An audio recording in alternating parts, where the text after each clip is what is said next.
muito alta. O Paulo, você vai e volta todo dia? Segunda, terça e quarta. Eu saio daqui 11 horas, mais ou menos, chego lá meio-dia, meio de pouquinho. E sai de lá às 6 horas, chego aqui às 7. Vai tranquilo, uma estrada boa. Eu já acostumei com a serra, que o Marcelo falou, e que realmente, né, como eu estou aqui tem mais de 20 anos, aquela estrada era de terra, viu, Marcelo? Eu sei, o senhor falou quando nós estávamos indo aquele dia. Você pode imaginar, né? É. Quando chovia era uma delícia, né? Igual ir lá pro sítio, era a mesma coisa, estrada de terra para chegar lá. É esse mesmo. Para subir lá aquela rampa lá era difícil, né? Nossa, eu nem com 4x4. O pessoal punha corrente de vez em quando lá, tinha uns vizinhos lá. Sim. Entendeu? Mas... Bom, Marcelo... Eu vou começar aqui. Vou começar, porque como a gente não sabe quem vai participar ou não, o pessoal vai entrando. Pessoal, então, obrigado por todos estar presente, deve estar entrando mais gente, né? Nós quisemos fazer... A gente está assim, tá super chateado, todos nós da coordenação, porque a gente queria estar todo mundo participando aqui. Tanto é que semana que vem a gente já está junto de novo, né? Foi tão bom, 2 módulos que nós fizemos todo mundo junto, foi super aprendizado para todo mundo, super interativo, nós ainda tivemos um lado, fomos para almoçar junto, o pessoal, alguns saíram para sair à noite, então achei assim, foi muito bom, a gente está sentindo falta disso, né? Infelizmente, não foi, a gente tá todo mundo, o Brasil inteiro, o mundo todo, com essa pandemia que está tendo, né? É muito difícil o que está acontecendo, cada lugar está de um jeito. A gente vê que aqui em São Paulo está pior, né? Que é o epicentro do negócio. Guarulhos, graças a Deus, vai estar um pouco mais ameno, né? Mas a gente está tomando muito cuidado. Eu já voltei a atender faz mais ou menos um mês atrás. Estou tomando notas para cuidado, tenho medo de como que tá as coisas aqui. Então, do curso, a gente não conseguiu fazer o curso em março, não conseguimos fazer em abril, né? E nem em maio, que agora seria a semana que vem. O foco nosso foi sempre, o meu sonho com esse curso era fazer um negócio muito prático. A gente está todo mundo junto, discutindo e aprendendo, tanto na teoria como na prática. Fazer por webinar, pela live, pela web, perde muito. Eu vi com a aula do Arce, se fosse pessoalmente, a aula ia ser muito melhor, entendeu? Foi uma excelente aula, é uma pessoa que entende muito do Galilei, que é um dos que desenvolveu o aparelho, né? Mas se a gente vê a aula que teve pela internet com uma aula do Renato Ambrosio, que foi pessoalmente, foi presencial, foi totalmente diferente, né?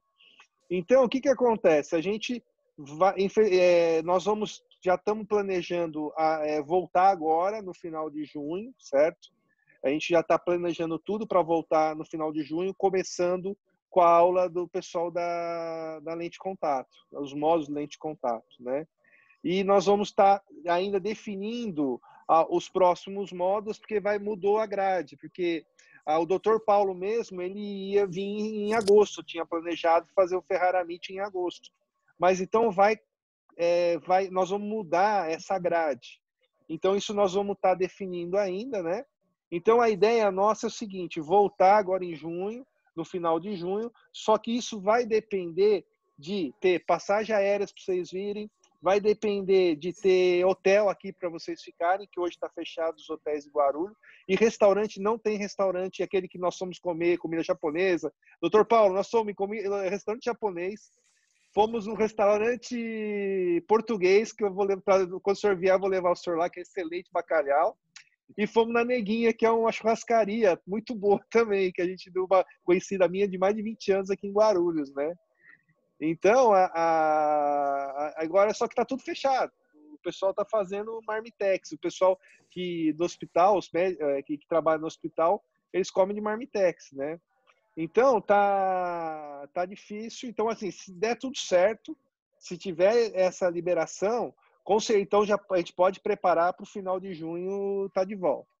Então, nós não vamos fazer nenhum curso do módulo de lente ou um módulo de crosslink ou anel por web. Isso aí a gente já está descartado, então a gente quer continuar com o curso presencial mesmo.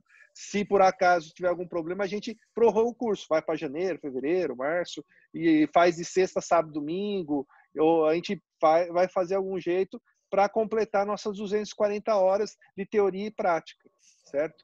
E o que nós, assim, como o convívio nosso foi muito bom nesses dias que nós tivemos, mas o grupo que a gente está tendo é bem parecido o grupo nosso que nós fizemos da Ferrara, que o Dr. Paulo fez um grupo, e nós que fazemos anel, nós pegamos uma amizade muito grande, eu, a doutora Edna, Gustavo Neri, o Guilherme Rocha, todo o pessoal nosso que nós somos do grupo, né? A gente acabou tendo uma amizade muito grande, né? E graças ao grupo e aos congressos, os cursos que a gente faz junto, né? Dos Ferrara Meeting, né? Então, para continuar essa convivência, a gente vai planejar esses encontros uma vez por semana, certo? Com vocês, mas assim, não tem nada a ver com o curso CASEC. É um bate-papo e é um negócio diferente que eu quero fazer. É um negócio assim, a gente chamar palestrantes que vão dar aula no curso, que vão fazer parte do nosso curso durante esse ano todo e se tiver começo do ano que vem, para estar falando um pouco da sua experiência, não só a sua experiência de médico, sua experiência de vida, como chegou, o que pensa antes da pandemia, depois da pandemia. Então, é uma coisa diferente que a gente quer fazer para vocês, entendeu? E, para começar, eu chamei o Dr. Paulo Ferrara, que é um grande amigo meu, né? Não só amigo de pessoal, da família mesmo, tanto minha família tem um carinho grande por ele, como a família dele, a gente tem um carinho grande pela família, né? Então, desde que eu comecei a fazer anel, como peguei uma amizade com o Dr. Paulo, até falar assim, que pena que eu não comecei a fazer anel há 15 anos atrás, né, Dr. Paulo? Isso mesmo, Marcelo. Muito Né? obrigado. Aí, mas aí faz 6 anos que eu faço anel, há 6 anos que eu tenho essa amizade com o Dr. Paulo, que vem crescendo cada dia mais. E aí eu chamei ele agora para estar participando desse primeiro encontro nosso com os palestrantes, bate-papo, né? E aí ele vai estar falando com vocês, a gente vai estar conversando, um bate-papo mesmo, né? E depois ele vai ter alguns casinhos só, caso clínico, não vai ser aula, para apresentar, Obrigado. né? E aí o que a gente, Dr. Paulo, o que eu queria perguntar para o senhor, assim, o senhor pode falar, para falar um pouco do senhor, de onde o senhor onde o senhor formou, onde o senhor fez residência, como o senhor pensou em fazer a oftalmologia, a mexer com o ceratocone e assim por diante. Fala, Sérgio. Marcelo, só antes do Paulo começar, então, só para realmente enfatizar para vocês que o nosso objetivo é retomar o curso assim que possível. Além de tudo que o Marcelo falou, tem as coisas legais também, no sentido de poder ou não poder fazer eventos que tenham um acúmulo de pessoas. A nossa ideia é manter esse contato e, assim como vocês têm mandado esses casos para discutir, a gente até eventualmente aproveitar essas conversas para trazer esses casos do dia a dia e tudo que vai ser falado aqui é de uma maneira bastante informal. A gente vai confirmar, eu acho que já está meio combinado, na semana que vem, na terça-feira, que nós temos um colega, que é o Dr. Emílio Torres, que ele está com o Rafese na Suíça, trabalhando com crosslink. E ele vai estar aqui no Brasil até semana que vem, e o Zé Álvaro conversou com ele. Eu acho que a gente vai conseguir fazer a mesma coisa na terça-noite.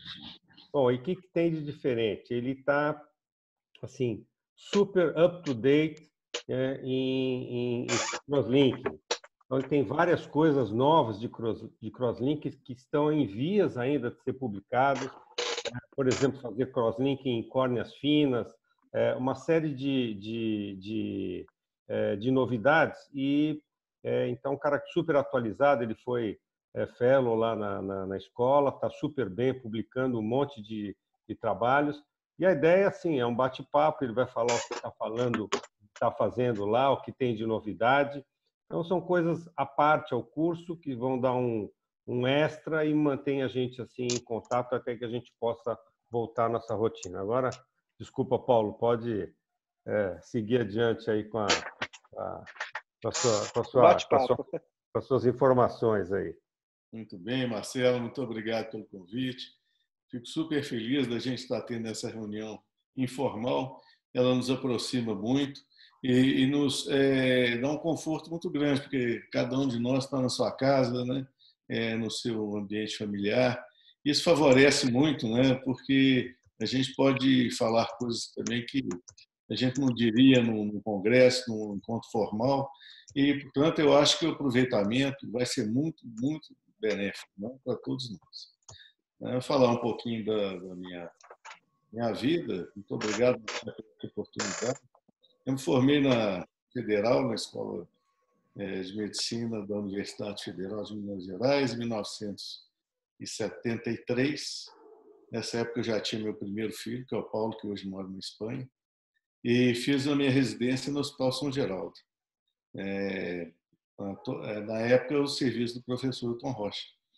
E em 1975, eu passei a trabalhar com o Dr. Emir Soares. Como vocês devem saber, o César, você lembra muito bem dele, o Emir é o grande responsável pelo fato da lente de contato ser um ato médico, né? Porque até então as lentes de contato elas ficavam na mão de optometristas, como acontece na Argentina, por exemplo,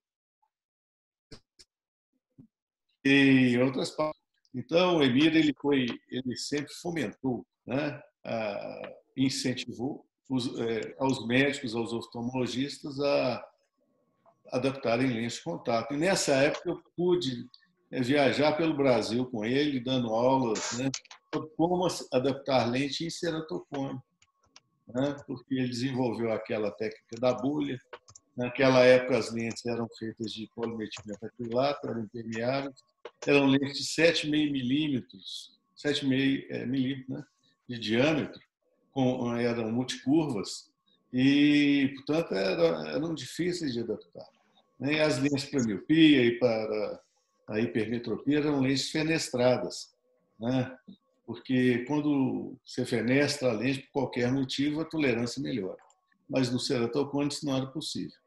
Então, eu me lembro, né, o Telêmaco, o Ari Pena, o Cláudio lá de Brasília, e outros colegas, né, que participavam das reuniões da Soblec.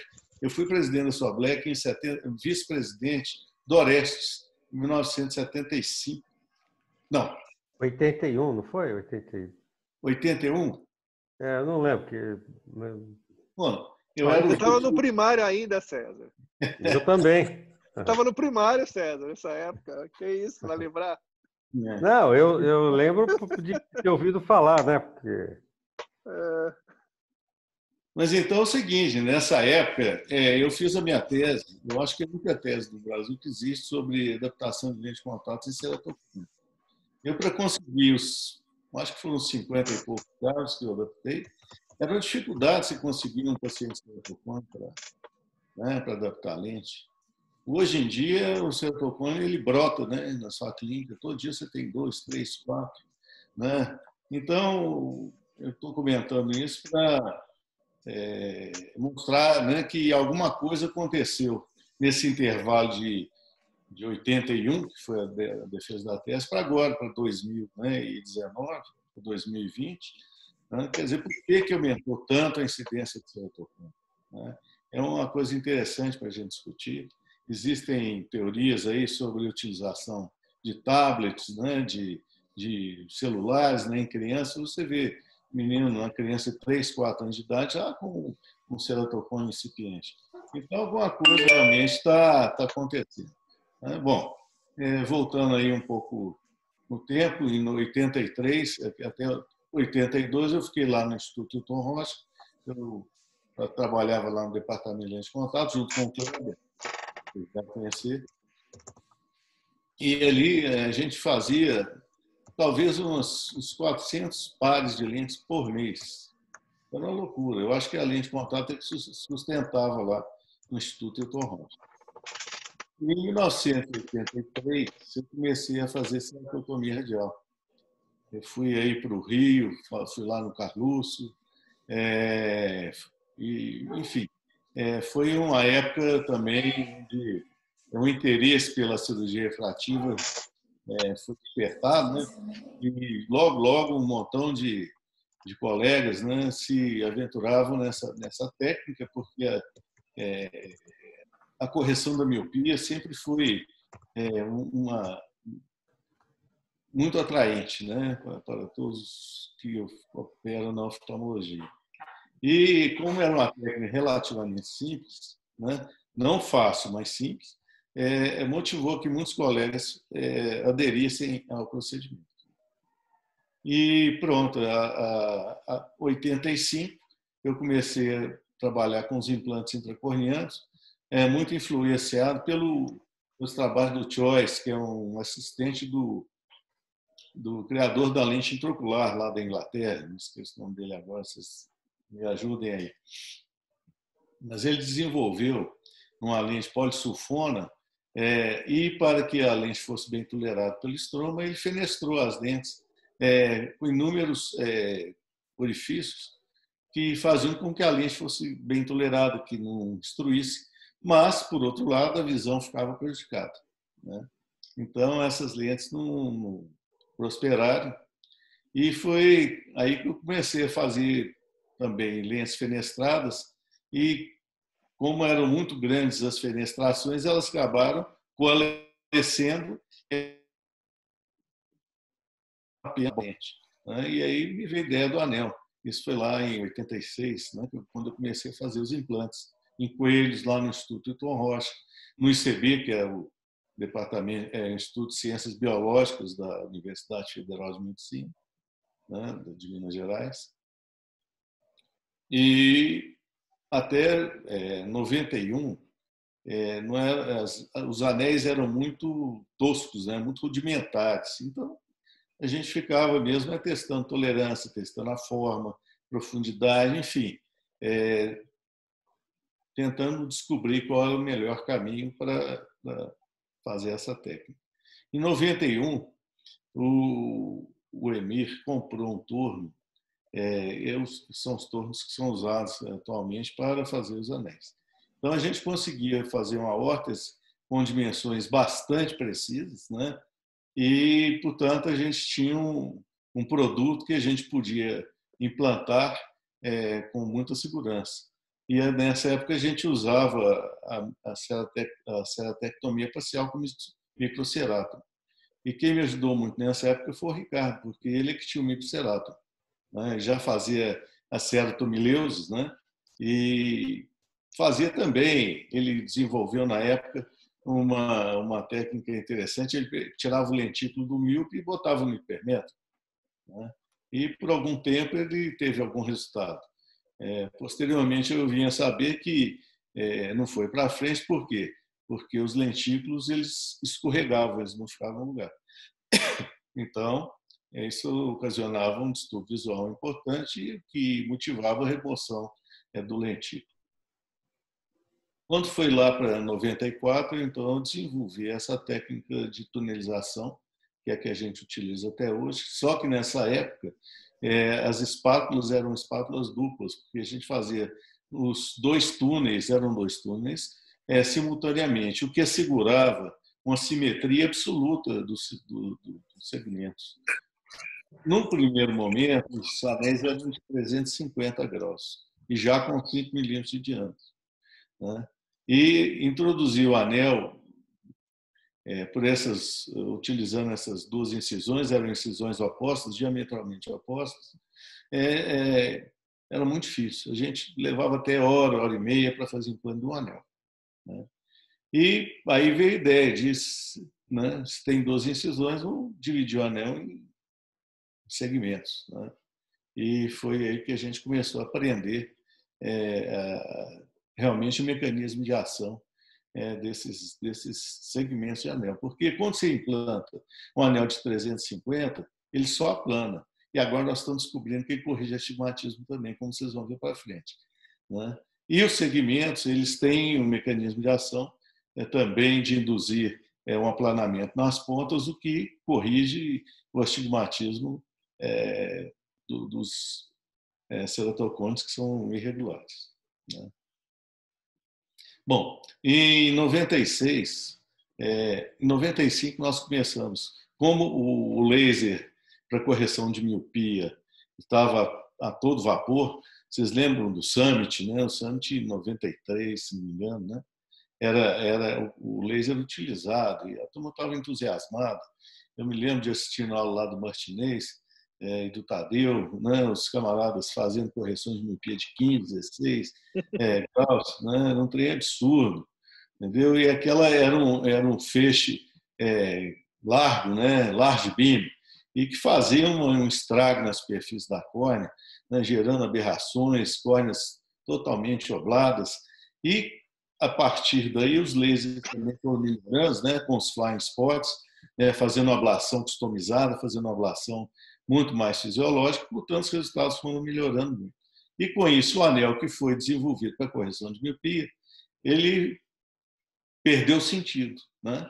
Então, em 95, eu vi que o caminho não era o caminho da refrativa. Então, como eu estava nessa época, eles me chamaram lá para o Hospital São Geraldo para ensinar os meninos lá, nos residentes, a técnica da ceratotomia, né? Então, eu fiquei responsável pelo departamento de cirurgia refrativa, quer dizer, entre aspas, porque não tinha departamento de cirurgia refrativa. Eu ficava, na verdade, na córnea, né, e na lente de contato ali com eles. E então, a gente ciente que era referido lá para o serviço para correção de transplantes, né, de astigmatismo pós-transplante. Nessa época eu pude, então, testar os anéis inteiros para ver se a gente conseguia corrigir essas córneas. E, de fato, tivemos um resultado surpreendente, né, e a nossa segurança, né, para indicar anéis em córneas patológicas aumentou muito, porque a gente observou a longo prazo que não havia modificações, por exemplo, de endotélio, não tinha perda endotelial, né? Não tinha reação inflamatória, não tinha extrusão, né? E, portanto, ela me pareceu, em 96, que era perfeitamente possível corrigir também córneas com ceratocone. E, nessa época, nós começamos a utilizar os anéis para correção de ceratocones muito avançados, né? E em 98, eu dei o primeiro curso aqui em Belo Horizonte. Foram 7 colegas, né, nesse primeiro momento. O presidente da mesa era o Emir, né? E, portanto, foi muito interessante, né? Ver que tinha gente que se interessou, num primeiro momento, pelo anel, né? Em 98 mesmo, fizemos o segundo curso, onde tivemos uma audiência bastante importante, né? Foi a época que foi a doutora Edna, a Rosângela Simocelli e outros colegas, né?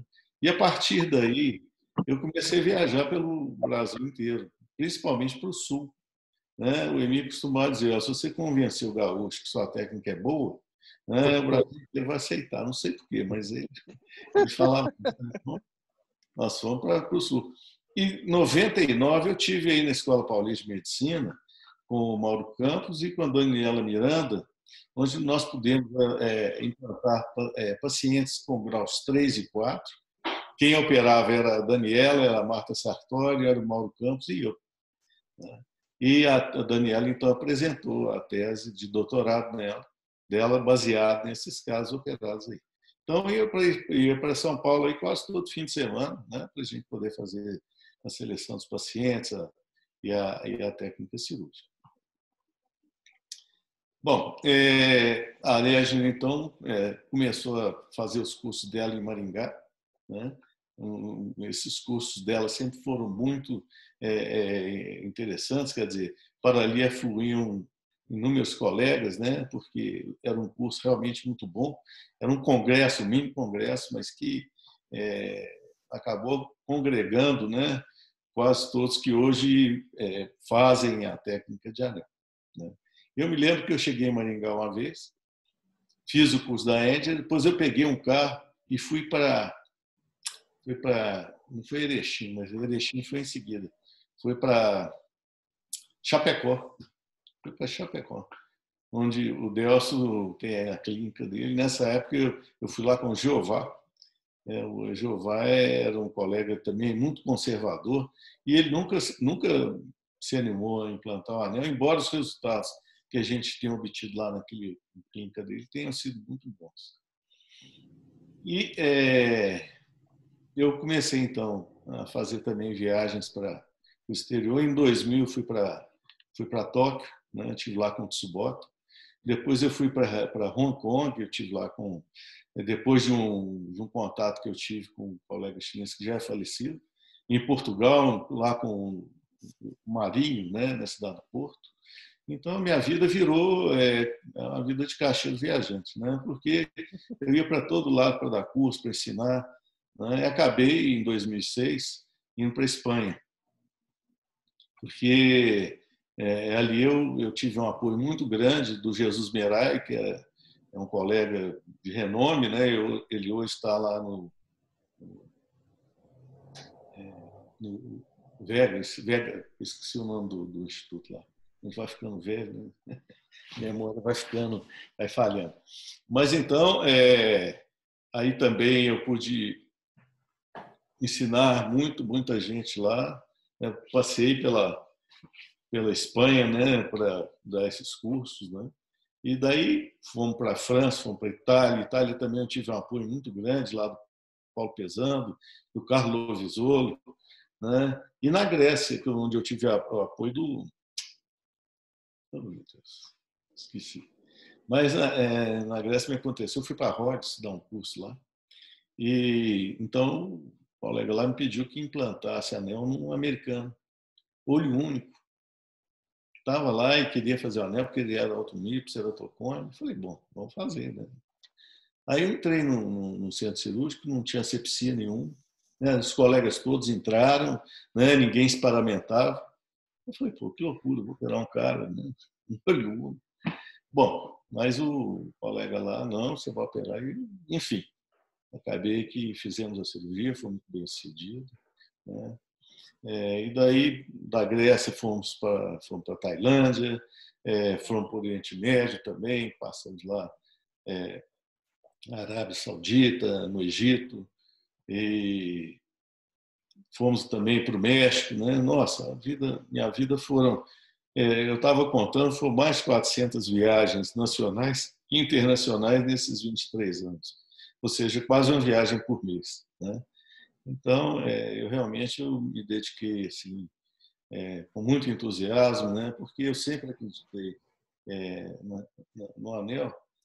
E, por falar nisso, o que me convenceu de que a técnica era boa foi no começo, quando eu fazia, por exemplo, um trabalho com 30 olhos e apresentava os gráficos para os colegas de acuidade visual com e sem correção. Depois, com 60 olhos, os gráficos praticamente eram os mesmos, ou seja, era uma constante, né? O resultado que eu conseguia utilizando o anel, os diversos graus de ceratocone, batiam sempre. Eu falei, bom, então é uma técnica que realmente funciona, né? Isso me deu uma tranquilidade muito grande até para enfrentar as adversidades, né, que eu encontrei para implantar essa semente, divulgar essa ideia na comunidade científica. Bom, em 2016, a gente começou a trabalhar com segmentos de arco longo, que a gente tinha abandonado lá em 96, né? Fizemos segmentos, então paramos de implantar aqueles segmentos de arco longo, né? Que eram 350 graus. E em 2016 voltamos a utilizá-lo e, para nossa grande surpresa, né? Em cones muito avançados, a gente tinha um resultado fantástico, né? Um aplanamento assim, até surpreendente, né? Porque a gente passava cordas de 75 dioptrias para 60, né? Quer dizer, uma verdadeira inovação. Por quê? Porque a gente começou a tirar pacientes, né, que já tinham indicação para transplante da fila do MG aqui, né? Então, essa é uma das novidades que eu acho que a gente está trazendo, até porque com a utilização do Phantom, isso se tornou possível, né? Porque implantar um anel manual desse não é fácil, né? Mas o Phantom segundo, que me parece 2012, né, foi que a gente começou a utilizar, né, tornou a técnica acessível à grande maioria dos colegas, porque o grande obstáculo que a gente observou é que a técnica manual ela requer expertise, requer muita habilidade do cirurgião.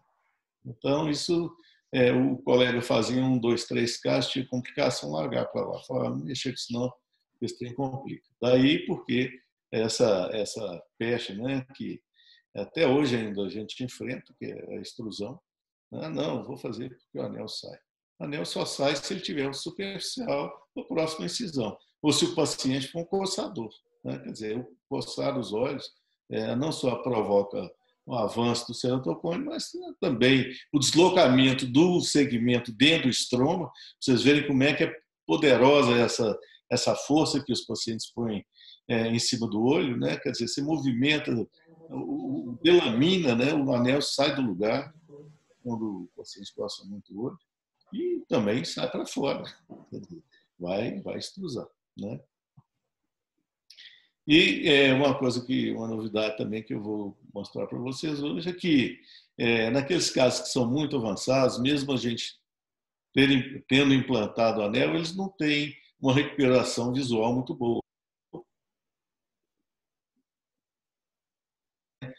Realmente são casos de transplante. Que casos são esses? São aquelas córneas que têm uma espessura inferior a 300 micras no ápice. Ou seja, córneas que têm 280, 290, já são córneas que realmente devem ter uma indicação para transplante.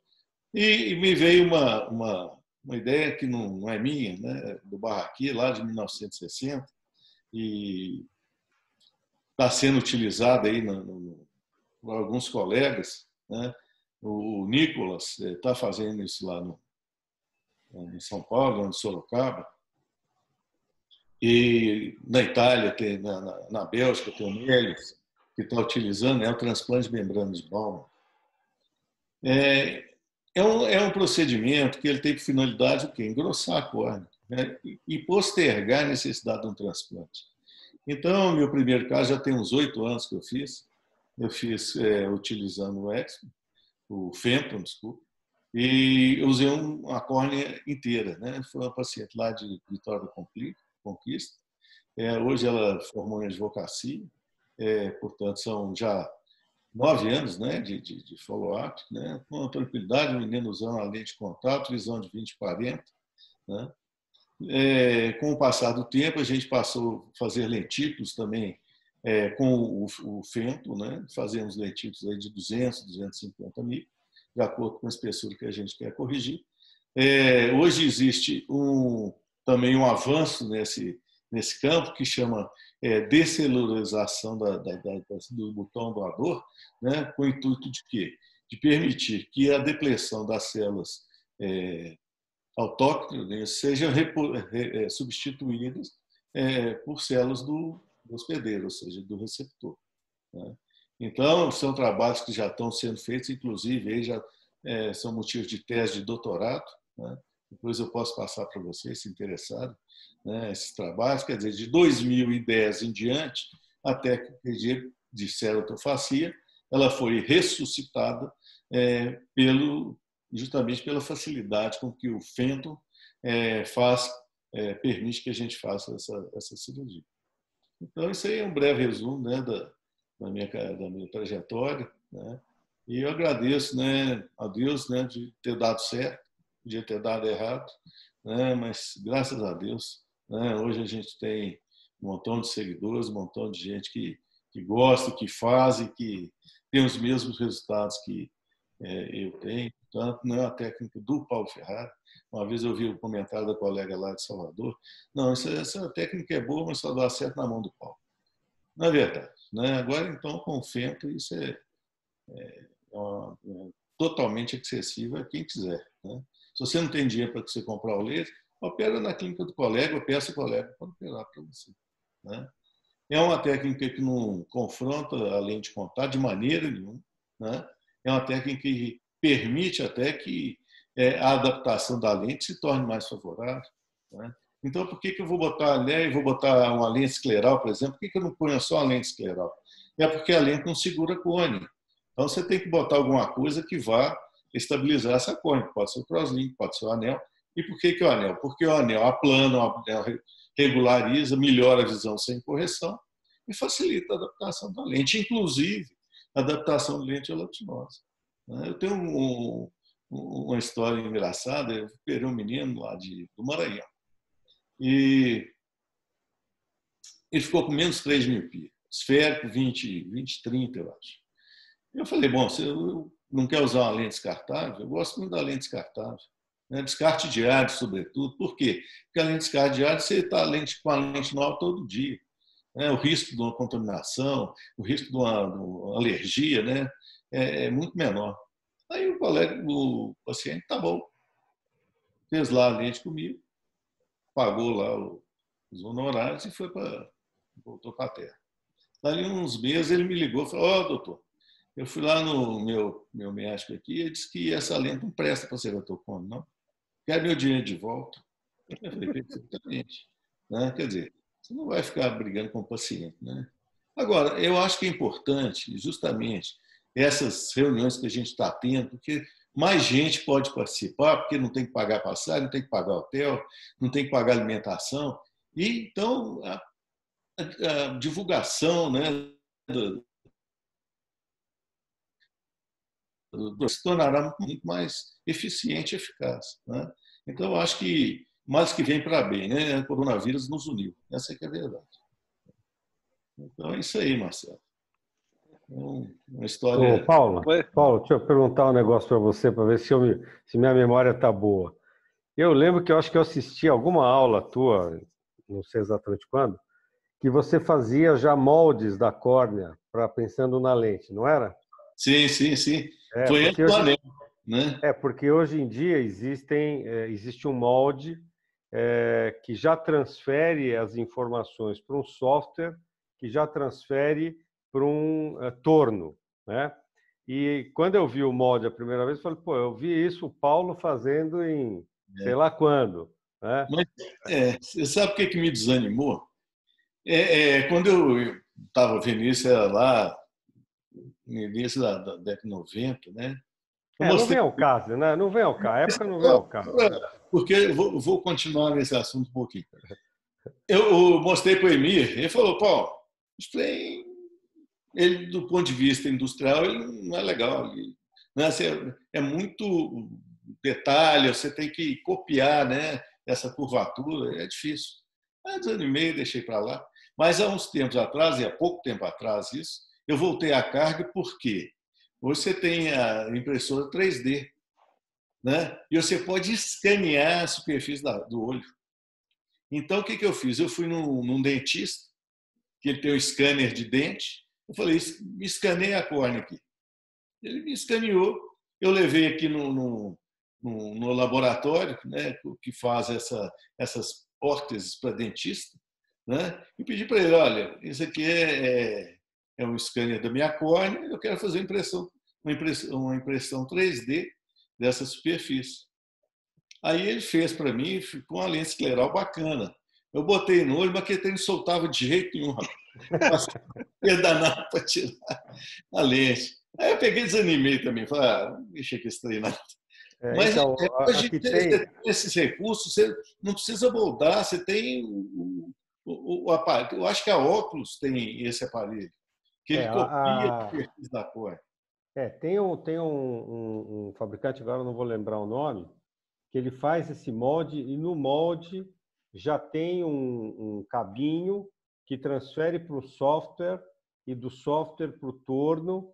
E eu tive num congresso lá 1 ano ou 2 atrás e até estava vendo para trazê-los para cá, tal, mas o valor das lentes e valor para vir para cá era um negócio assim, para nós aqui, muito difícil de imaginar que ia ter. Mas eu lembrei na época porque eu já tinha visto isso. Obrigado pela é bem interessante, né? Bem interessante. Então, são informações que você deu agora que a gente não tem nos congressos, como você mesmo falou, né? Quer dizer, é a história realmente como ela aconteceu, né? Né, Marcelo? E também eles não dão muito tempo, doutor Paulo, né? Eles falam assim, não, fala aí 15 minutos, tá boa a aula, que hoje em dia as aulas são de 7 minutos, 10 minutos, você não consegue, você começa a dar aula, começa a falar a sua experiência, já começa os caras para pôr vermelho, verde, já começa com plaquinha, e você não consegue falar, é um negócio muito, você vai falar muito regrado, né? O curso nosso, César, que nós pensamos é isso. Por isso que são 8 horas, doutor Paulo. A gente tem 8 horas na sexta e 8 horas no sábado. Então você consegue, e sempre é o mesmo tema, então você consegue falar muita coisa sobre isso, né? Então é uma coisa assim que vale a pena, né? Ela é sempre mais proveitosa, ela é muito mais didática, né? Porque você não fica atrelado aí ao tempo, né? E coisas que você gostaria de passar não pode, porque realmente você tem que desenvolver mais o assunto e não tem tempo. E você acaba esquecendo alguma coisa, né? E até aproveitando essa informalidade, perguntar para os colegas que estão assistindo se alguém quer fazer algum comentário, fazer alguma pergunta, aproveitar essa oportunidade para tirar alguma dúvida. Eu não sei se prefere que se apresente os casos, né? O que vocês querem fazer? Alguém quer fazer alguma pergunta? Não se acanhe, aproveitem a oportunidade. O doutor Marcelo Tojar está no escuro, tomando um vinhozinho que a gente não vê, né? Cadê o doutor? Ó, na beira, ó. Olha aqui, ó. Olha lá, Paulo. Mas tá chique. Você tá morando na rua aí, rapaz? Eu moro na roça, meu filho. Aqui, ó, já passou um gambá. É assim mesmo, viu? O que eu quero falar é o seguinte. Eu tive 2 pessoas que realmente marcaram minha paixão pelo ceratocone, né? O Arce, que foi o cara que me despertou, eu não sabia nem direito o que era ceratocone, falei na outra sessão, né? E aí nasceu dentro de mim assim, um desejo de fazer alguma coisa melhor pelo meu paciente, né? Porque transplantar, legal, mas a gente perdeu a batalha. Aí um dia eu me inscrevi num curso, não sei se o pessoal sabe disso. Me inscrevi num curso, fui quietinho lá para Belo Horizonte, aprender, afinal, com quem criou, né, tudo isso daí. Então, fui para Belo Horizonte, fiz o curso com o Paulo, e aí aquela paixão virou um amor eterno por tudo isso. Então, eu agradeço muito a essas 2 pessoas, ao Paulo e ao Arce, né, que hoje eu respiro ceratocone, acordo de manhã pensando o que a gente pode fazer pelo nosso paciente, e realmente foi uma coisa que marcou muito minha vida como ser humano, não só como médico oftalmologista. Paulo, muito obrigado, viu? Realmente... A gente fica emocionado de ouvir isso. Eu fico muito emocionado mesmo. Muito obrigado. Ô, doutor Paulo, o Tojar, além de morar num lugar parecido que o senhor, que eu já tive o prazer também de dormir lá na casa dele, ele tem uma... Como fala? Ele tem uma fábrica de cerveja artesanal na casa dele. Marcelo, mas nada se compara à sua destilaria lá em Guarani. Não, tá bom, né? É boa a cerveja dele. Ô, Paulo. Diga. Quem tá é o Renzo Sansoni aqui de Uberlândia. Ô, Renzo, como vai, meu cara? Tudo bem? Rapaz, eu gostei. Sempre aí nas discussões aí, né, da internet, desde sempre, né, Santos? Ô, Renzo. Eu gostei que você citou aí 2 luminários da lei de contato aí na sua formação, que eu conheci muito, né? Emir e o Orestes. Então, a gente tem que fazer, né, a homenagem que eles merecem, né? A gente não pode esquecer, né, dos amigos, daquelas pessoas que nos apoiaram, com certeza. Agora, uma coisa que é interessante, você vê como é que os colegas, às vezes, não compreendem o alcance do método. Até o assunto deve ser um pouquinho desagradável, mas eu me lembro bem porque eu bati muito a favor do Paulo Ferrara. Ele teve uma vez no programa do Faustão, não sei se você lembra disso, Paulo. 2003, sem dúvida. E alguns colegas, inclusive de São Paulo, viu, Marcelo? Alguns colegas, até de Belo Horizonte também, acharam assim, que isso era uma maneira de querer promover de uma forma barata. E o Paulo, essa seriedade que todo mundo conhece ele, né? Essa seriedade científica, essa metodologia. Então, você vê, a gente com um método tão importante, um caminho, né, que ele abriu para nós, e às vezes o colega, muitos colegas desses que criticaram ele naquela época, hoje estão nesse caminho, sabe, Paulo? Pois é, isso eu fico muito feliz, né? Porque eu nunca me vali da técnica para me promover. Exato. E você nesse trabalho todo, quantos anos, né? Por isso que você vai lembrar. Vida, né? Eu acho que, como o Marcelo falou, a gente se dedica de corpo e alma. Né? Eu praticamente fiquei por conta do ceratocone a minha vida inteira, né? Minha vida profissional. E hoje a clínica praticamente é ceratocone, ectasias, estigmatismos irregulares, pós-transplante. E agora eu estou me enveredando aí para esse caminho novo, que também está me trazendo uma satisfação, uma alegria muito grande, né? Porque você vê que, vocês vão ver, é um procedimento que é igual ao implante do anel. Você não precisa dar anestesia, você não precisa tampar o olho do paciente, você não tem que dar ponto. Você faz o implante do lentículo em 3 minutos. Entendeu? Uma vez que o lentículo esteja pronto e o pocket, né, que é feito pelo laser, você só abrir o espaço e enfiar ali o lentículo e pronto. E mesmo em pacientes com anel. Ou seja, acho que o que eu estou vendo é que o ceratocone, né, é um campo ainda a ser explorado. Tem tanta coisa que a gente pode fazer. Por exemplo, eu vou citar uma coisa que eu tenho feito, que é a utilização da riboflavina oral, que muitos criticam e falam, não, a riboflavina não chega em concentração suficiente na córnea para fazer o crosslinking. Mas eu estou fazendo isso tem mais de ano e o resultado que eu estou vendo é fantástico. Tem pacientes que regridem meia dioptria, 1 dioptria, na cetometria. Então, em vez de você fazer um crosslinking, né, onde você dá uma superdosagem, eu acho que o problema do crosslinking é a superdosagem, né? Você dá muito remédio, né, que mata né, quem está doente. Por exemplo, o cara que tem uma hepatite, ou tem uma cirrose, você dá o paracetamol, você mata o cara. Né? Então, o cara tem um cetocone, né, tem uma córnea já deformada, tem uma córnea inflexível. Você taca aquela quantidade de ultravioleta em cima, né? Eu acho que realmente aquilo deve prejudicar. Então, o que eu faço eu dou a riboflavina oral em um paciente. É tomar só por meia hora todo dia. Né? Então, o que isso acontece? Você tira o paciente que está dentro de casa, mexendo só no computador, mexendo só no tablet, né? Para uma atividade ao ar livre. Né? Quer dizer, hoje em dia, o camarada quer fazer ginástica e vai para dentro da academia. Volta para casa, ele está no computador. Vai para o trabalho, ele está no computador. Né? Olho seco e alergia é uma coisa que graça. Né? Quer dizer, todo paciente com cetocone tem olho seco. Não é verdade? Então, quem está fazendo esse tratamento aí com luz pulsada está rindo à toa, né? Nadando de braçada. Né? Porque olho seco Eu assisti uma palestra do americano, até me esqueço o nome dele. Ele fazia esses plugs, né, para a obstrução do ponto lacrimal.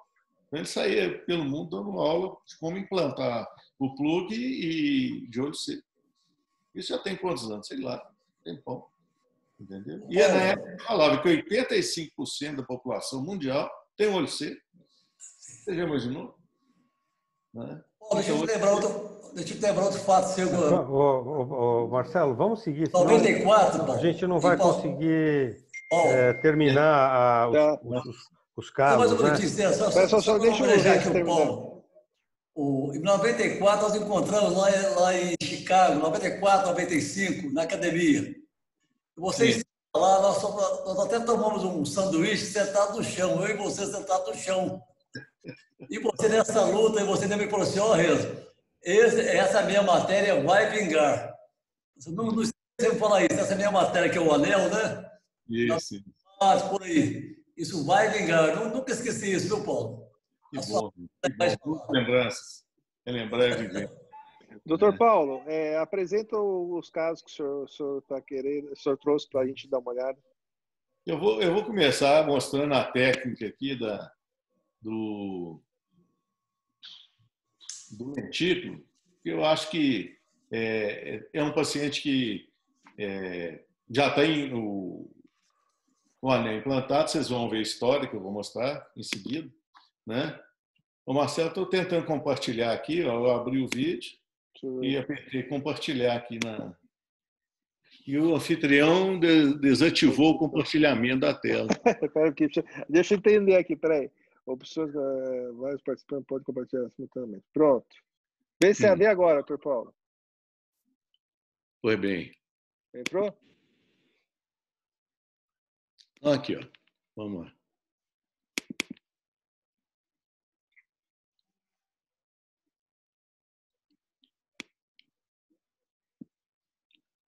É 1 minuto e 46, né? Portanto, lembrar que a gente está fazendo essa técnica aí já tem 8 anos, né? Quer dizer, não é nada recente, né? A gente já tem um follow-up, já tem resultados, né, de longo prazo, que é muito importante. Eu acho que isso é fundamental. Quando você tem uma ideia, você põe ela em prática, e daí a 6 meses você chega no congresso e mostra o resultado, é muito precipitado, né? Você, na verdade, você não tem um resultado, você tem uma coisa que ainda não é satisfatória, né? Eu acho que para você mostrar resultado tem que ser pelo menos com 1 ano de segmento e um número satisfatório, um número estatisticamente significativo, né? Para você afirmar se a técnica é segura ou não, né? E tem um levantado, né? Isso não dificulta em nada essa delaminação, né? Vocês veem, o paciente está desperto, acordado, está com anestesia tópica, né? Você fez uma incisão ali no límbo superior de 5 milímetros. O lentículo ele é corado com o azultripan, que é para fácil visualização.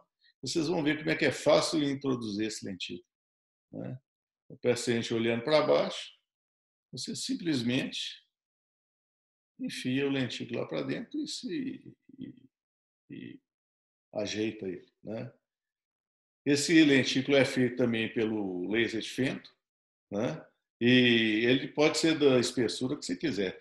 Inclusive, tem colegas que estão utilizando os lentículos do Smile para fazer isso. Tem um italiano que está utilizando essa técnica assim, e outros serviços que eu já vi fazendo, e, portanto, acho que a doutora Edna e eu já publicamos um trabalho, a doutora Jordana está lá com a colega que tem lá o laser, né, de fento para correção de miopia, estão envolvidas, né, nesse trabalho, né, e a gente espera poder, para o próximo ano, ter uma quantidade de casos aí interessante e para que a gente possa mostrar para vocês.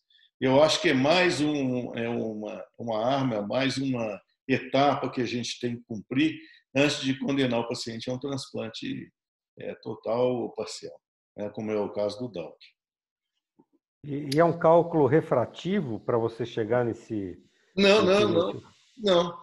Simplesmente aumentar tecido.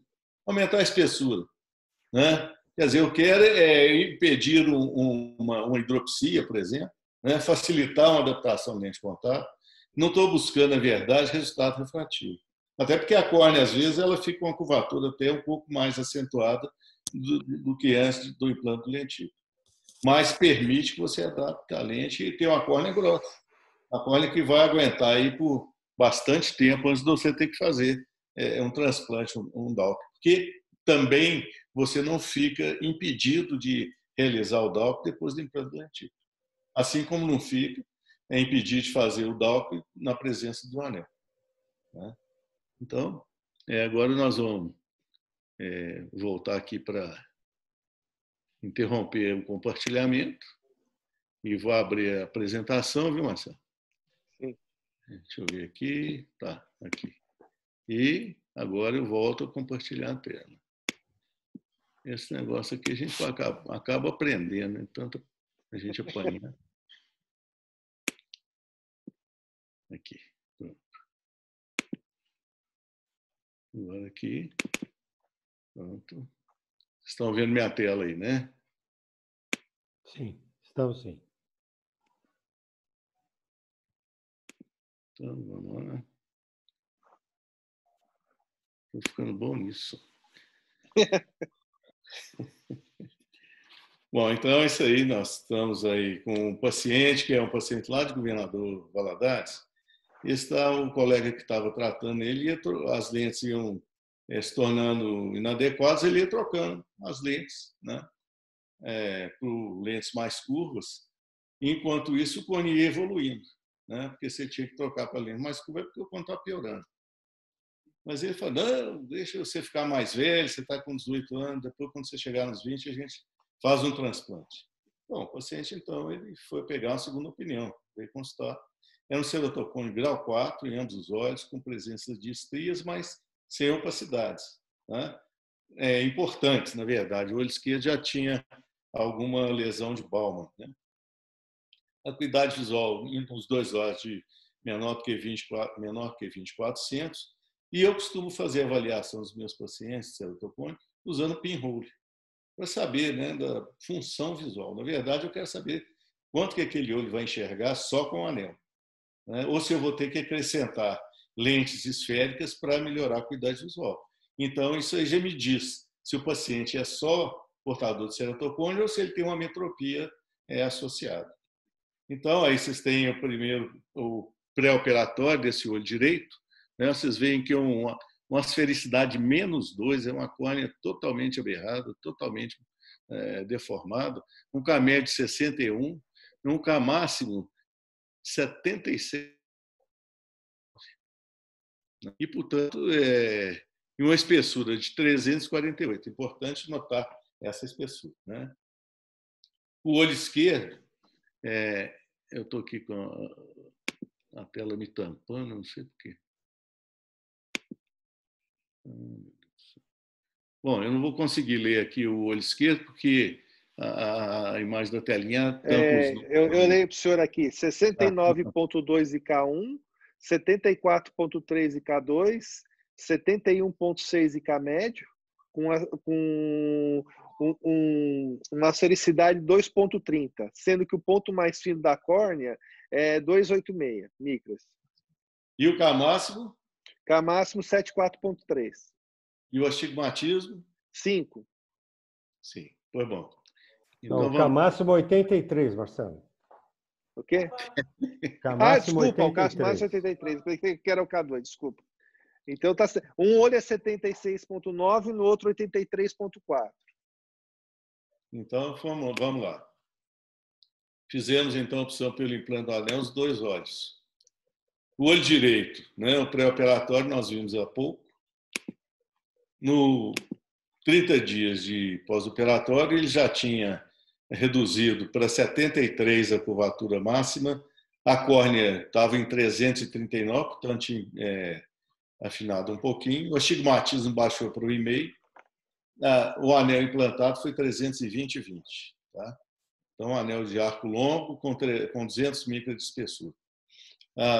O K baixou de 59 para 53, 62 para 57, 61 para 57 e a curvatura máxima para 73. E aí, Marcelo, lê para mim. O K1, 55,4, K2, 57,1, K médio, 56,2. O astigmatismo, 1,6. E o K máximo caiu para 70,4. Isso 8 meses de pós-operatório. E o ponto mais fino? Ponto mais fino, 382. Então, aumentou. Isso é uma coisa muito importante que acontece quando a gente implanta o anel. 80% dos pacientes implantados com anel aumentam a espessura da córnea no ponto mais fino, ou seja, é longe de onde está implantado o anel. Então, não é um falso positivo, né? Vamos dizer assim. E vejam bem que a acuidade visual no terceiro pós-operatório, 30 dias pós-operatório, era com pinhole -12, 20/40. e com 8 meses ele ficou menos 12 na armação, ele via 20/40. Então, a gente tirou uma córnea que está praticamente condenada a um transplante com a acuidade visual de 20/40 com óculos, menos 12. Né? Então, aí no 47º mês, o que nós fizemos? Nós botamos uma lente escleral. Mas olha os dados dele. 56 de curvatura do K1, 57 do K2, K-médio 57, astigmatismo 0,9. Né? Tanto o paciente estava com a córnea absolutamente regular. O K-máximo está de quanto, Marcelo? 68,9. 68. Então, foi de 76 para 68. Foi 8 dioptrias, reduziu. Isso. E o ponto mais fino está com quanto? 371. 371. Portanto, lá vai se mantendo. Né? Então, esse olho ficou excelente, ficou muito bom. E pronto. Esse olho está resolvido. Agora, e o olho esquerdo? Ele tinha 24, menor do que 20/400, 69, 74, 71, 5,1, 2,30 e essas curvatura máxima horrorosa aí, de 83, com espessura de 286. O pós-operatório de 30 dias nos mostra também com pinhole, menos 12, mais 20/200.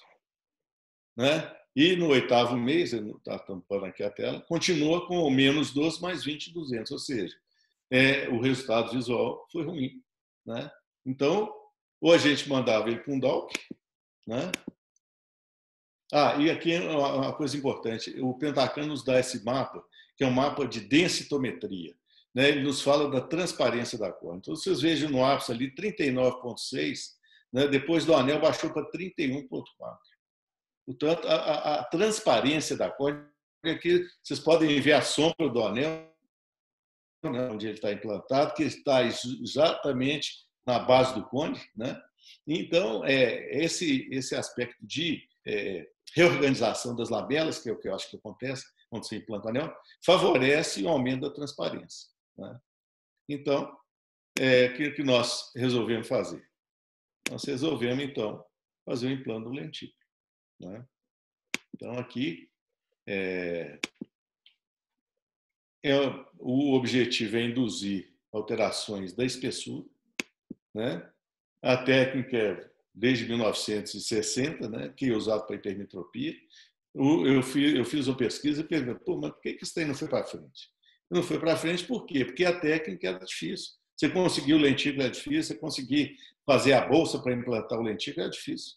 Então, ela caiu em desuso. Voltou a ser utilizada em 2010. Se vocês entrarem no PubMed, vocês vão ver que ela passou de 60 até 70 e pouquinhos, tinha bastante trabalhos publicados. Depois não tinha mais trabalho.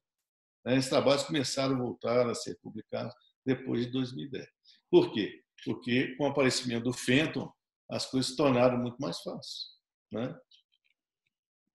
Aí o nosso trabalho, no meio da Egna, né, publicado já nessa revista aí, né, mostrando o resultado, né, do implante do lentículo em uma criança, né, de 12 anos. Aí como é o aspecto, né, da técnica cirúrgica, como é que a gente faz a bolsa, né? O diâmetro do lentículo é de 6 milímetros, a bolsa tem 8 milímetros de diâmetro. Né? A profundidade da bolsa, a gente planeja para que fique um estroma posterior de 100 micra, né? Portanto, é bastante grossa a córnea que fica por trás. E por isso, então, também que a espessura da córnea ela limita a aplicação da técnica. Se for uma córnea muito fina, aí tem que fazer o DALC mesmo. Aqui, né, um trabalho, né, apresentado agora nesse congresso, do implante da camada de Baumann. Eu esqueci o nome da colega, mas eu entrei em contato com ela, né, para ver se a gente fazia um estudo em conjunto. Bom, e então o resultado. 8 meses de pós-anel e pré-ceratofacia, paciente com 64, 66, 65 de K-médio, astigmatismo de 2,1. Vocês veem que o astigmatismo foi de 5, né, para 2,1. Portanto, o anel de arco longo corrige astigmatismo. A espessura 2,88 nessa medida, 2,81. nessa época, portanto, a córnea tinha mais espessura do que no pré-operatório, que era 2,86, né? E uma curvatura máxima de 81, que é um pouco menor do que no pré-operatório. Bom, quando a gente implantou o anel, com 30 dias, ele apresentava essas medidas: 67, 71, 69, astigmatismo 3,6, no ponto mais fino a córnea foi para 437 e o camáximo aumentou para 85,9. Né? No 12 meses, leia, Márcia, por favor. 12 meses, tá, K1 70,3, K2 70,7, K médio 70,5 e astigmatismo 0,4. O ponto mais fino ficou em 535 e o K máximo 83,9. Pois é. Então, vocês têm essa imagem da densitometria, né, mostrando em sequência como é que a transparência foi melhorando. Né? Depois do anel foi para 31 no ápice e agora está com 18, se não me engano, né, Marcelo? 31. Aí, então, o aspecto 30 dias depois do implante do lentículo, vocês veem o anel em posição, o lentículo foi implantado acima do anel, né? Aí um corte, né, a microscopia, né, a biomicroscopia, mostrando, então, o posicionamento desse lentículo.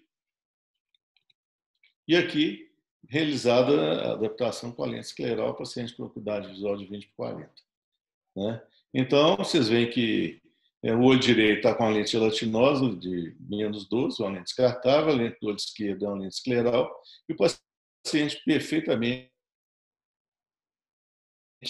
adaptado à situação. Né? Portanto, já tem esse paciente há 47 meses, né? Foi o último exame, né? São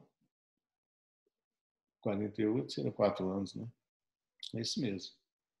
Então, eu acho que é uma técnica extremamente interessante, porque não precisa dar ponto, você faz com anestesia tópica, né? O paciente colabora e a recuperação é muito rápida. E hoje em dia existe esse processo que a gente está tentando introduzir, que é a descelularização do estroma corneano. Quer dizer, a gente remove todas as células, remove o DNA, RNA, então a antigenicidade da córnea ela fica praticamente zero, né? A gente põe só o arcabouço, só os proteoglicanos e com isso a gente forma um esqueleto perfeitamente viável para o crescimento das células do hospedeiro dentro desse scaffold, né? Portanto, eu acho que é mais um degrau no tratamento do paciente com ceratocone. E doutor Paulo, como que o senhor prepara essa córnea, essa lentícula? Bom, até o presente momento a gente faz o botão, o lentículo, numa câmara artificial, né? E remove diretamente para o olho do paciente. Essa etapa de descelularização é uma etapa que a gente está programando para os próximos, né? Porque isso vai facilitar muito, né? Inclusive o armazenamento, né, do lentículo, se você quiser. Né? Uma córnea dão 2, 3 lentículos de acordo com a espessura que você quer fazer. Certo. Paulo, e a nutrição a longo prazo, a nutrição dessa córnea? Não entendi, Renzo, por favor. A nutrição da córnea a longo prazo. É como se não tivesse feito o implante, sabe, Renzo? Não há sobrecarga? Não, nada. Não. Abaixo da membrana de Bowman? Não, sempre só estroma. Só estroma. E a sensibilidade da córnea? Não fica alterada, não. Não altera. Você tem que lembrar que os nervos corneanos eles são submembrana basal, né? Eles estão bem na superfície da córnea. Portanto, eles não são atingidos, não.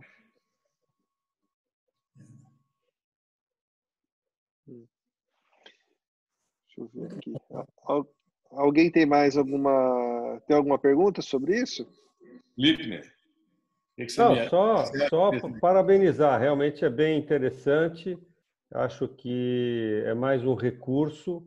E realmente, esses pacientes com a córnea muito fina, se você conseguir um reforço para manter uma espessura um pouco mais compatível, com certeza a sobrevida da córnea vai aumentar. Realmente eu não tinha conhecimento em detalhes, acho que é bem interessante. E é um procedimento que está sendo cada vez mais utilizado, portanto, eu acho que quanto mais colegas envolvidos, né, nesse trabalho, tanto melhor. Eu acho que uma coisa também interessante que eu estava começando a dizer no início, os estudos que esse colega talvez vai mostrar na semana que vem, de crosslinking em córneas finas, tem muitos progressos nesse sentido, então também vai ser mais uma alternativa, tudo no sentido de segurar, né, essa evolução, principalmente, como você mesmo disse, nós temos muitas crianças, né, muitos pacientes numa idade muito menor do que a gente estava habituado a ver, e quanto mais a gente conseguir segurar a sobrevida desses pacientes sem procedimentos realmente mais agressivos até chegar a um transplante, é melhor, porque essas crianças que começam muito precoce, a evolução normalmente é bem desfavorável, né? É bem desfavorável. Então, por isso, Marcelo, eu acho aí que, né, essa sua ideia, né, de ter feito esse curso, ela é louvável, né? Porque ela vai abrir o espaço necessário para a gente estar divulgando essas novas ideias, né, compartilhando resultados, né, mostrando o que é bom, o que é ruim, né, para não estar trazendo para a nossa comunidade, né, científica e qualquer procedimento lesivo seja prejudicial. E, Paulo, já se pensou nesse lentículo sintético, não? Tem trabalhos sobre isso aí com fartura na literatura. Funciona, não funciona, o melhor biológico? Não funciona. Os trabalhos que tinham de lentículo sintético eram para lentes para corrigir presbiopia, né, Paulo? Pelo menos que eu exatamente. Saiba. E realmente não vingaram. Realmente comprometimento fisiológico da córnea e não foi adiante. O que eu sei, pelo menos. Né? Não, na verdade não foi, porque eu me lembro do lançamento desse lentículo lá nos Estados Unidos, os caras soltavam balão, soltavam foguete, né, na academia, e vendiam o aparelhinho para você fazer a tunelização, você fazia a tunelização do limbo em direção ao centro da córnea, né? Levava o lentículo na ponta desse tunelizador. Aliás, eu acho que o Martinez chegou a fazer técnicas dessas. Não era essa específica, mas ele teve, né, nessa pesquisa, nesse trabalho aí, tentando desenvolver um tratamento para presbiopia. Né? Paulo, vamos fazer um lentículo desse multifocal aí para implantar em pacientes présbitas? Veja bem, isso é possível. Hoje, né, você tem até com o Smile, né, você pode fazer uma programação para fazer um lentículo, vamos dizer, multifocal. Eu acho que sim. Você já ouviu alguma coisa nesse sentido? Não. Podemos pensar a respeito. Hein? Eu acho que sim. Por exemplo, você aumentar a curvatura inferior, né? Não, mas você teria que fazer como se fosse um prisma, talvez, né? Lippner, você já viu pacientes aí com conifrústrio, né? Com aqueles cones inferiores, onde o paciente, por exemplo, a Edna mesmo, ela tem um cone assim, desculpem, mas ela sempre falou isso ao público, né, abertamente. Então, ela tem uma visão de perto muito boa por causa dessa... aumento da esfericidade, né? Da aberração esférica. Progressiva, né? Entendeu? Então, você pode fazer um lentículo progressivo. Interessante. Pensar a respeito aí. Pois por isso que eu estou te falando. A córnea, né? Ela é um campo ainda mal explorado. Né? Eu acho que com as novas tecnologias, o que a gente vai poder fazer realmente incrível. Né? Pensa bem, uma córnea que você pega uma córnea de... Quem trabalha agora uma tese de doutorado na escola... lá do Paraná. camarada pega a córnea, descelulariza a córnea do porco e põe numa córnea de coelho, né? E não tem reação de rejeição nenhuma. Entendeu? Agora, o problema desses fazer lentículo de origem animal é a resistência que a comunidade científica mundial tem por causa da febre da vaca louca, né? Porque se fazia transplantes de animal para ser humano, né? E agora isso está proibido, né? Por causa desse problema aí, né? Você levar um vírus, um patógeno qualquer para dentro do organismo. A gente viu agora com o corona, né? Sim, é isso que eu ia falar. Se for chinês, melhor não usar, viu? Doutor Paulo, tem mais alguma coisa que o senhor pode mostrar para nós, novidade? Veja bem, eu acho que o anel de 320, né, é uma novidade, eu acho fantástica, né, para o tratamento desses clones muito avançados. Eu não tenho nenhum interesse nos anéis progressivos, por razão simples. A topografia ela não é da córnea, não é da balma, é do epitélio. E a espessura do epitélio é variável, né? Quer dizer, você pega uma córnea normal, o epitélio nasal é mais grosso que o epitélio temporal, né? Por um efeito da pálpebra. Então, eu acho que vai caminhar muito por aí, né? A leitura da graduação do nível de desenvolvimento do anel pelo mapa de elevação posterior. E o mapa de elevação posterior facilita muito a classificação de ceratocone, porque você tem 3 tipos de elevação, né? Você tem o oval, você tem a central, que é o nipo, você tem o astigmatismo, né, que é aquele aspecto de célula, né, o dístimo, né?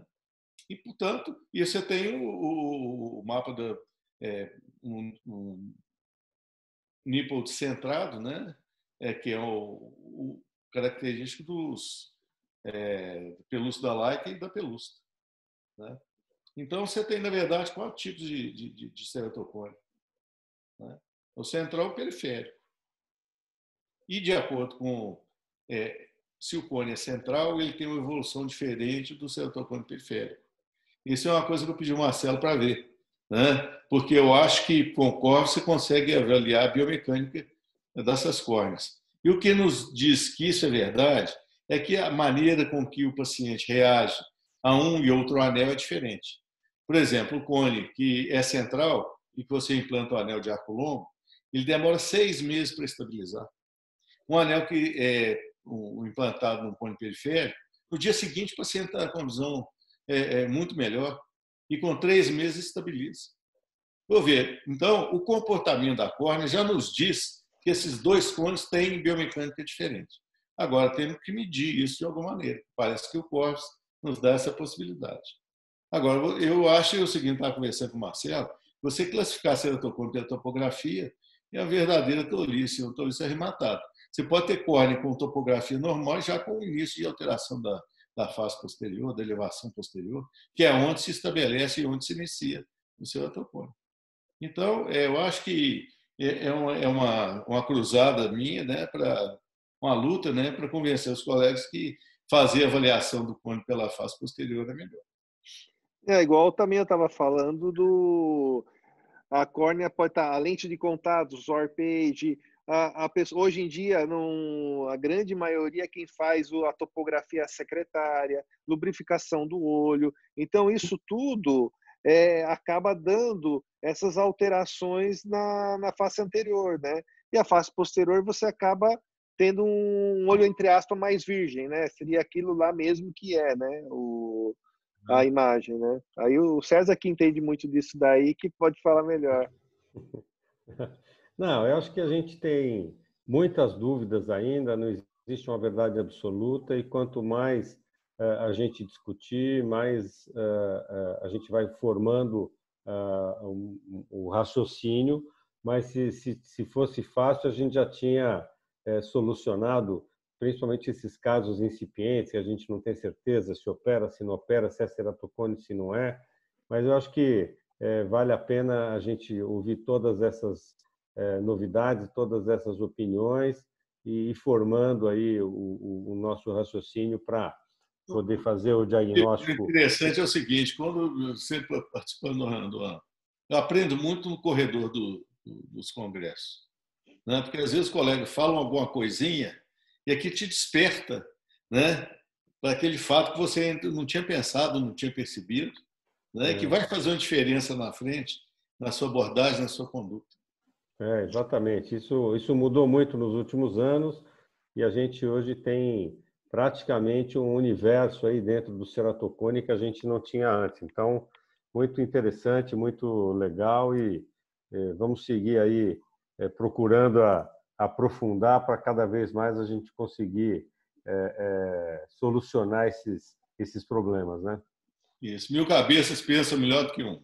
Com certeza, com certeza. Parabéns, Paulo, pela apresentação e pelos casos, viu? Muito, muito legal. Hoje eu tive um caso, foi semana passada ele veio e falando do Corvus e do Pentacan, ele veio para fazer, ele fez uma topografia normal, um grau bom, -1 com -2, -2 com -3, espessura de córnea de 500 no paquímetro manual, que eu tenho isso no consultório onde eu comecei, que é lá em Cumbica, né? Aí eu pedi para ele, o protocolo que eu peço é o Pentacan e o Corvus. E aí veio um Pentacan, até que não vem um Pentacan alterado, vem um Pentacan até bom. Só que o Corvus veio com um TBI muito alto, né? Veio alteração biomecânica na córnea muito alta, né? E aí já a paquimetria no Pentacan já caiu para 480, né? E aí, nesse caso, eu resolvi colocar o anel HM, que é para a miopia. E, assim, acho que também tem umas coisas que podem estar vindo para melhorar em casos desses que você não opera, né? Então, são mais algumas coisas, umas novidades muito boa para estar fazendo, né? O seguinte, os anéis americanos, né, produzidos no começo da década de 90 pela Keravision e implantados aí na Escola Paulista, né, pelo Walter Mosé, eles objetivavam a correção de baixas miopias. Eram anéis, e são anéis, né, os Intex de 7 milímetros, né, e que funcionam para correção de miopia até 4 dioptrias. Agora, ele não tem a previsibilidade do laser, por isso que ele foi abandonado. Agora, para o ceratocone, para córneas suspeitas, ele é excelente, né? Não vejo por que não usá-lo. Aliás, é uma ideia minha trazer isso para cá. Eu sou sócio da fábrica lá dos Estados Unidos, né, da Addition Technology, onde são produzidos esses segmentos. E o problema aqui chama Anvisa, né? A gente conseguir a aprovação da Anvisa é um parto. Muito bem, né? Alguém tem mais alguma pergunta? Tem só uma pergunta para o Paulo aqui no chat. Doutor Paulo, a Luciana está perguntando sobre a riboflavina oral, se ela só é indicada para ceratocone infantil e se o uso é contínuo. Veja bem, eu uso em todos os pacientes lá na clínica, não importa a idade, né? Quer dizer, eu trato alergia, né? E trato agora com a vitamina B2, né? E não tem prazo, eu uso sempre. O trabalho que foi publicado, eles recomendam 30 dias. Mas eu acho que vitamina não engorda, então não faz mal. Pode tomar à vontade. Eu fui no nutrólogo, né? E ele passou no remédio que ele me passou, tem a riboflavina lá. Estou tomando de manhã e de noite. Eu vi que você estava meio desnutrido, viu, Marcelo? Tá. Fez bem. Fez bem.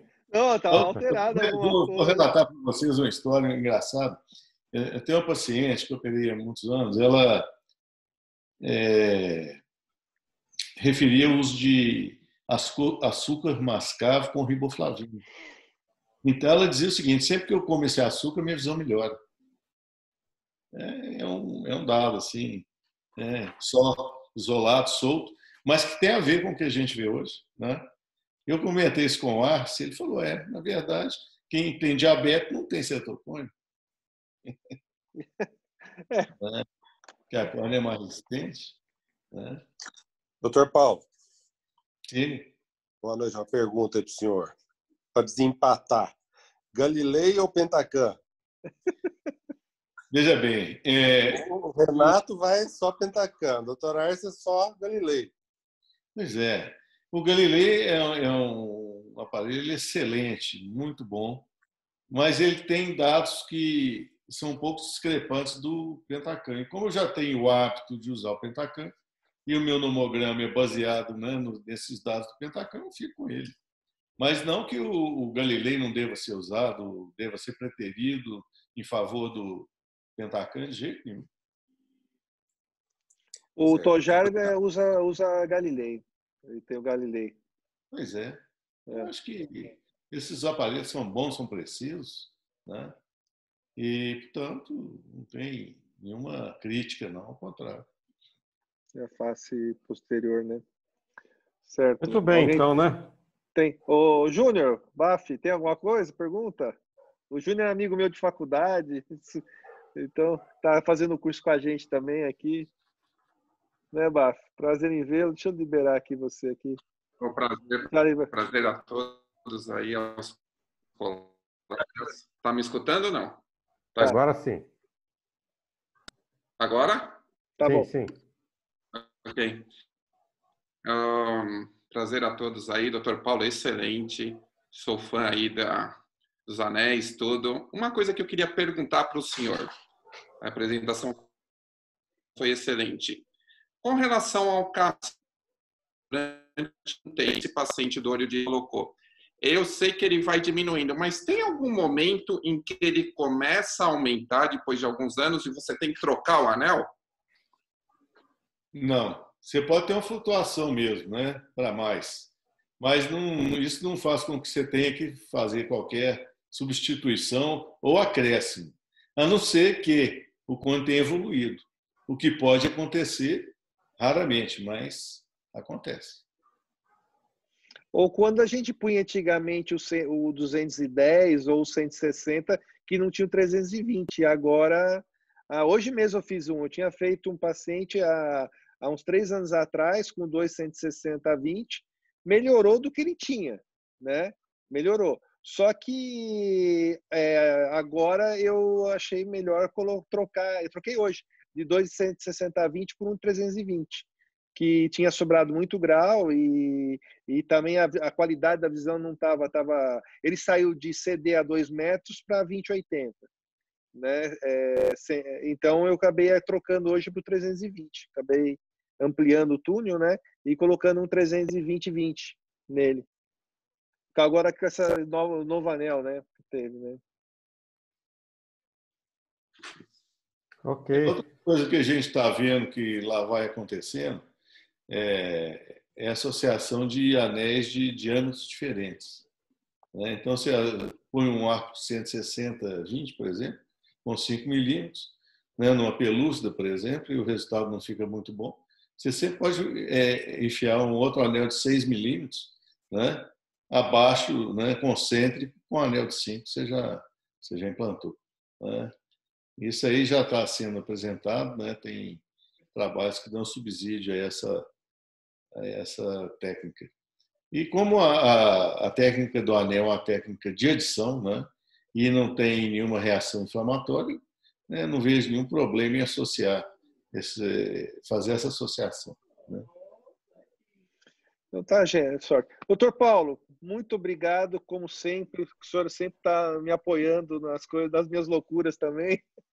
Tá, obrigado por o senhor ter participado. Espero que aceite vários convites nossos para estar fazendo alguma coisa assim. Eu quero estar participando, mesmo se eu não for o palestrante, porque eu quero aprender com vocês também. Né?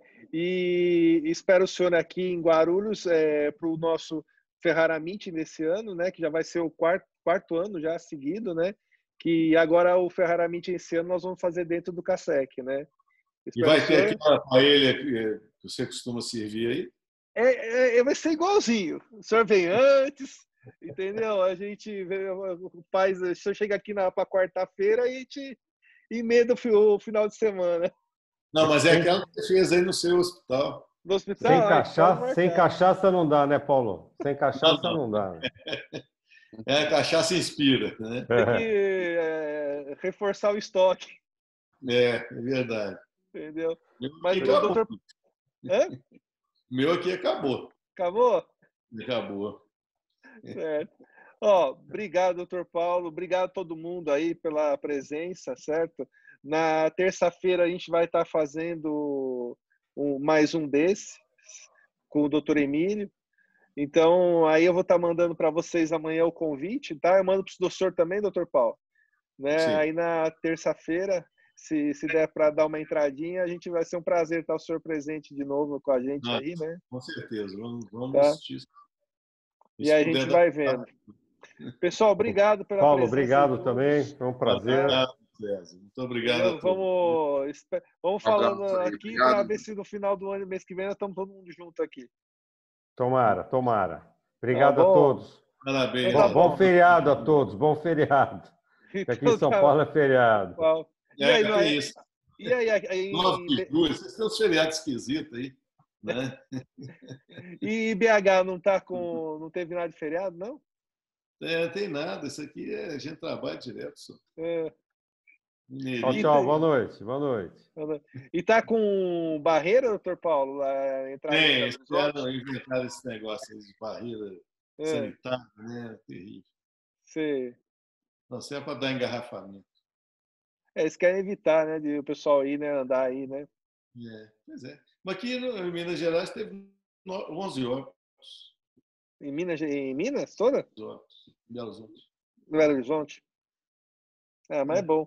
Varia, não sei, São Paulo que eu falei, quando caísse nas comunidades, o negócio ia pegar feio.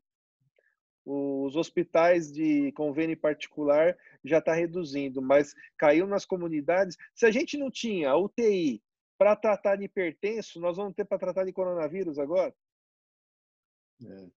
É complicado, né? Certo. Gente, boa noite a todos. Doutor Paulo, boa noite, obrigado. Manda um abraço para todos aí, tá? E aqui estamos esperando vocês aqui para fora curso para a gente estar fazendo algumas coisas aqui, tá bom? Maravilha. Um abraço, até mais. Bem, tchau. Obrigado. Tchau para vocês. Uma boa noite.